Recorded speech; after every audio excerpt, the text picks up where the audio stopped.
Salut, bienvenue dans cette nouvelle vidéo. Je m'appelle Lionel et d'habitude je te présente des vidéos sur comment améliorer ta préparation physique pour qualité plus longtemps, progresser plus vite tout en réduisant le risque de blessure. Mais aujourd'hui, je fais une petite parenthèse et je te fais un retour d'expérience sur le spot du Duotone Pro Kite Center à Mykonos et de l'hôtel qui se trouve juste à côté, le Ionic Suite and Spa. Aujourd'hui, je vais te présenter concrètement en vidéo l'hôtel, le spot et te dire les points forts, les inconvénients des deux. Et à la fin, en conclusion, je t'expliquerai selon moi pour quel type de rider ce combo spot-hôtel est idéal. Ne t'inquiète pas pour les vidéos de préparation physique, j'en ai deux en préparation, une sur comment chuter moins souvent au folle et une avec un programme d'entraînement physique spécial Big Air Hardcore. Un petit peu de patience, ça arrive. On commence tout de suite avec la revue de l'hôtel Ionic Suite and Spa qui se trouve sur la côte ouest, on va dire, du spot de kite de Mykonos. Alors, c'est un hôtel 5 étoiles, haut de gamme, qui a déjà l'énorme avantage d'avoir une vue directe sur le spot, sur le plan d'eau. L'aspect quand même super sympa, c'est que dès le matin, tu peux voir s'il y a du vent, s'il y a des personnes qui naviguent, avec quelle aile, ça te met tout de suite dans l'ambiance.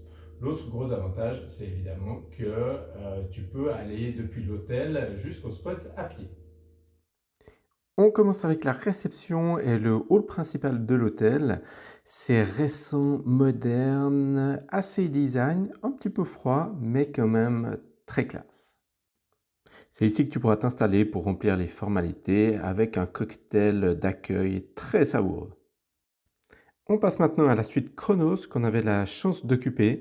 La suite est vraiment grande, là encore, moderne, avec un plafond assez haut. Tout est très design, toujours un petit peu froid, mais quand même impressionnant.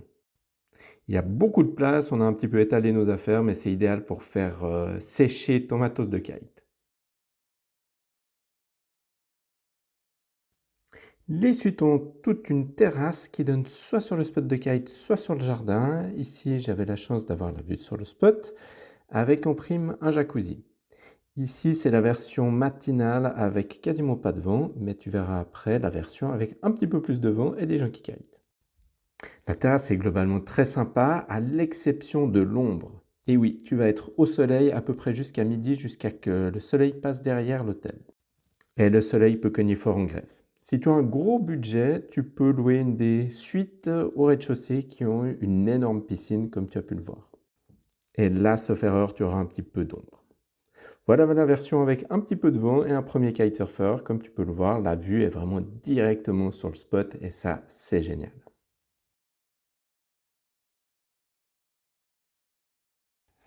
On passe au buffet du petit déjeuner qui est vraiment très complet avec des plats sucrés, des plats salés, de l'eau.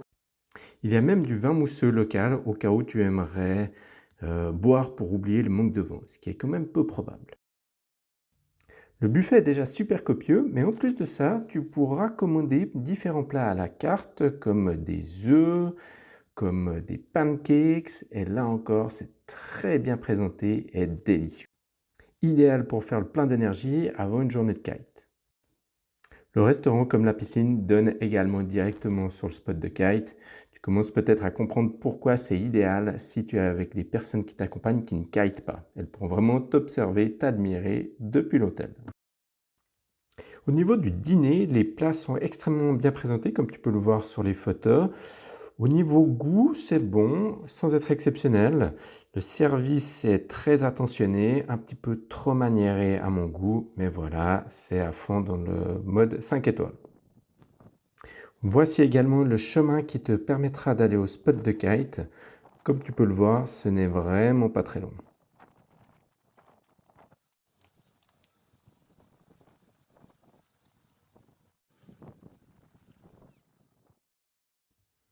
Et après à peine plus que 5 minutes de marche, tu arrives sur le spot de kite avec au fond la maisonnette du Duotone Pro Center Mykonos. Alors, si on regarde maintenant les avantages et inconvénients de l'hôtel Ionic Suite and Spa. Au niveau des avantages, comme j'ai dit, la situation est géniale. Tu as vraiment une super vue sur le spot. Si tu prends ton petit déjeuner un peu tard, tu peux déjà le prendre En observant les riders, si tu es avec quelqu'un qui ne kite pas, la personne pourra t'observer, t'admirer, te filmer depuis l'hôtel. Et le fait de pouvoir aller en quelques minutes à pied sur le spot et revenir est super agréable.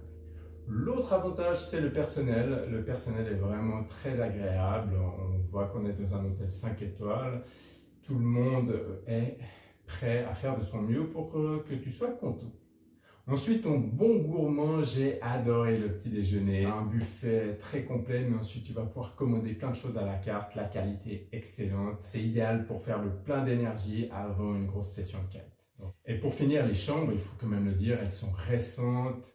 Elles sont modernes, très design, grandes. Je n'ai pas visité les suites au dernier étage qui ont l'air assez incroyables.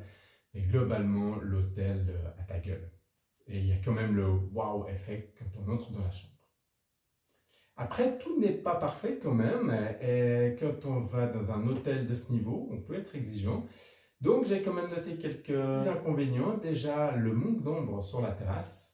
Vu l'orientation de l'hôtel, le soleil tape directement dans la plupart des chambres jusqu'à vers midi, voire en début d'après-midi. Et il n'y a aucune ombre sur ta terrasse. Donc c'est un petit peu dommage parce que le soleil en Grèce tape. Donc tu ne vas pas pouvoir passer beaucoup de temps sur ta terrasse le matin. Point à améliorer, c'est le dîner. Le repas était très bien présenté, assez bon.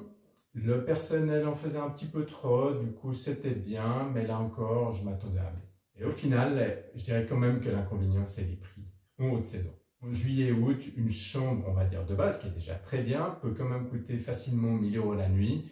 Et à ce tarif-là, on peut quand même trouver dans le monde des choses plus impressionnantes, comme des bungalows sur pilotis ou autres. Alors passons maintenant au Duotone Pro Center de Mykonos. Il se situe à l'ouest de l'île, à 5-10 minutes en voiture de la ville principale, là où il y a tous les restaurants, tous les magasins, etc. Malgré tout, juste derrière lui, il y a aussi plein d'hôtels, plein de restaurants, une plage à l'abri du vent, mais c'est un petit peu plus calme. C'est la seule école de kite de l'île. Malgré tout, il y a d'autres spots plus à l'est. J'en ai testé un en mode vent léger, très rafaleux. Je n'ai pas été vraiment convaincu, donc je te recommande plutôt d'aller sur le spot du DPC. Au niveau du vent, le vent est 100% onshore, qui entre très bien sur la plage et aucun problème pour décoller, pour atterrir. Tout le personnel des Beach Boys sont là pour t'aider, ils sont très efficaces. Par contre, il faut payer 20 € par jour pour avoir un casier et utiliser le compresseur et tous les services du centre, qui inclut les douches et un endroit pour ranger ton matériel. Le spot n'est donc pas gigantesque, c'est cette espèce de couloir que tu vois sur la carte. Tu peux remonter au vent un bon bout pour être plus au calme, car le bord de plage est assez fréquenté, en particulier par les riders qui font des sauts impressionnants, des kite loops, des méga loops, etc. pour que madame restée sur la plage puisse les filmer. En image, voilà ce que ça donne. La zone à l'arrière du DPC et à l'abri du vent est parfaite pour se reposer et jouer au baby-foot. L'avant est plus orienté au vent avec quelques transats. Un magasin est à quelques mètres du spot pour acheter à manger, à boire, ainsi qu'une pharmacie pour les petites blessures et un médecin pour les plus grosses blessures au cas où. Le spot est aménagé avec une zone de rangement un petit peu protégée du vent. Il y a évidemment un compresseur, histoire que tu n'aies pas besoin de pomper pour gonfler ton kite. Et il y a toute une zone pour soit observer le show quand les pro-riders se satellisent ou simplement pour te reposer entre deux sessions pour que quelqu'un t'attende. La réception est vraiment bien décorée, c'est là que tu pourras te renseigner sur les cours, sur la location, voire acheter certains accessoires que tu pourras avoir oubliés ou juste discuter kite avec les gens présents. À l'extérieur, il y a évidemment tout le matériel pour les écoles, mais aussi une zone réservée pour le matériel des personnes qui apportent leur propre matos, avec également une douche.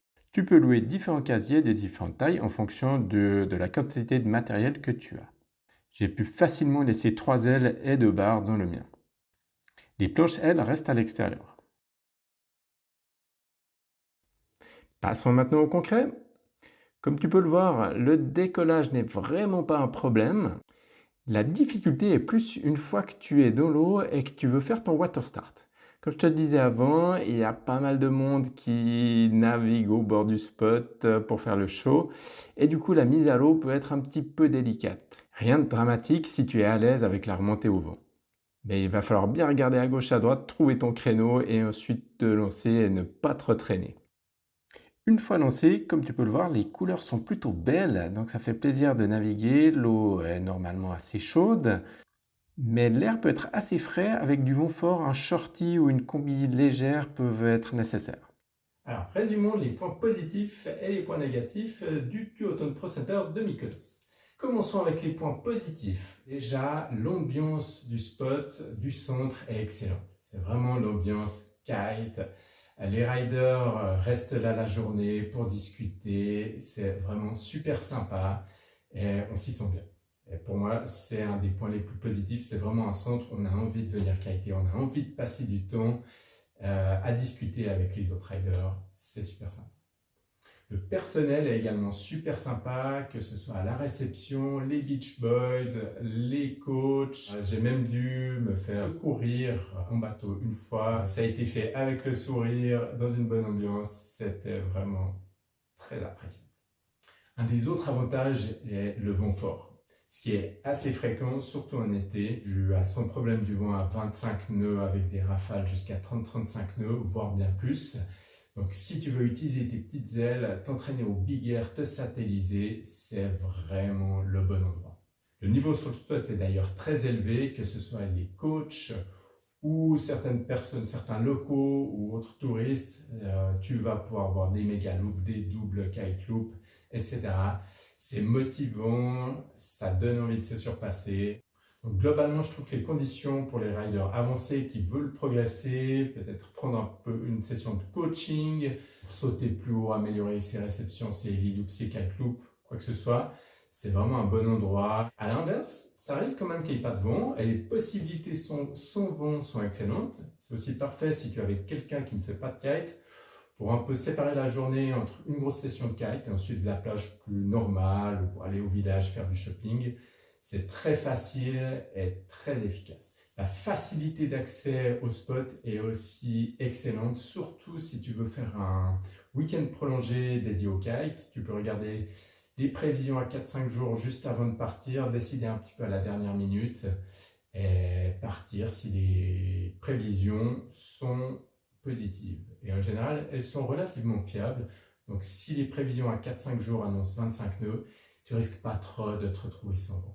L'aéroport est super proche du spot, donc c'est très efficace pour arriver, commencer à naviguer très vite et repartir un petit peu à la dernière minute. Et le point final, c'est que tout est à proximité du spot. Aussi bien les hôtels que les restaurants, les magasins pour acheter à manger ou Dieu sait quoi, une pharmacie et même un docteur. Le DPC est vraiment ton point central où tu peux passer ta journée, te focaliser sur le kite. Après, tout n'est pas parfait malgré tout. Typiquement, je pense que le spot n'est pas terrible pour les riders en progression, qui commencent à être indépendants, qui ne veulent plus prendre de cours, mais qui ont encore un peu de peine à remonter au vent. Le onshore et la population sur le spot vont faire que ce sera un petit peu délicat. De même, le spot est quand même assez petit et assez limité, donc en haute saison, il peut être quand même assez plein. Au croisement, les priorités sont assez aléatoires, donc il faut faire un petit peu attention. Et vu que le spot est idéal pour les riders avec un bon niveau, j'aurais trouvé pas mal qu'on puisse louer justement du matériel un petit peu plus avancé. Et après discussion, ça va peut-être revenir l'année prochaine. Donc en conclusion, pour qui est-ce que le combo Ioniq Suite et Spa Duotone Pro Center Mykonos est idéal? Je dirais déjà évidemment pour les riders qui ont un bon, voire très bon budget. Si pour toi dépenser 1000 € par nuit, voire beaucoup plus n'est pas un problème, fonce, je pense que tu passeras un super moment. L'hôtel est quand même très très bon, avec le spot à côté, c'est quand même top. Donc tu en auras pour ton argent. Si tu as un budget un peu plus bas, mais que tu as quelque chose à célébrer ou que tu as fait un tour dans les Cyclades et que tu veux te faire plaisir, par exemple, pour tes 2-3 derniers jours avant de prendre l'avion, c'est aussi une option. Si tu vas en mars, en juin, un petit peu hors saison et que tu regardes bien, peut-être tu vas pouvoir trouver des bonnes offres à des prix plus attractifs et tu peux passer aussi un super moment sans vendre tes 2 €, ce qui est quand même sympa. Globalement, je pense que c'est un super spot pour les riders qui ont un bon niveau, qui veulent vraiment progresser dans du vent fort. Si le budget est un frein, tu peux quand même trouver plein d'hôtels nettement plus abordables à proximité du spot, comme le Omnia par exemple, qui est très bien. Malgré tout, Mykonos reste une île très populaire, très touristique et donc vraiment chère. Si tu as un budget bas, je te conseille plutôt d'aller à Naxos par exemple, ou aux îles aux alentours. Tu pourras aussi faire du kite, tu auras aussi du vent fort, mais ce sera quand même un petit peu plus abordable. C'est aussi une excellente solution si tu es accompagné de personnes qui ne kitent pas, étant donné qu'il y a beaucoup d'activités que tu peux faire à côté. Et pour terminer, c'est une super solution pour faire un séjour assez court, focalisé sur le kite. Le spot est super bien situé, très facile d'accès, c'est efficace. Pour terminer, si tu vas kiter à Mykonos, que tu veux vraiment progresser, c'est important de bien te préparer physiquement. Donc n'hésite pas à regarder mes autres vidéos pour arriver là-bas au top, pour pouvoir encaisser le vent à 25 nœuds ou plus, rider pendant des heures, enchaîner les sessions. Et si tu as besoin d'un coup de main pour te préparer physiquement, pour t'assurer que tu aies la condition physique pour aussi encaisser les petites chutes, les gros crashs que tu pourrais rencontrer et subir, n'hésite pas à m'envoyer un message. Je suis spécialisé dans la préparation des riders pour justement ce genre de conditions. Merci d'avoir regardé jusqu'au bout. Si tu as des questions, évidemment, n'hésite pas à les laisser en commentaire. Et à bientôt pour d'autres vidéos. Ciao!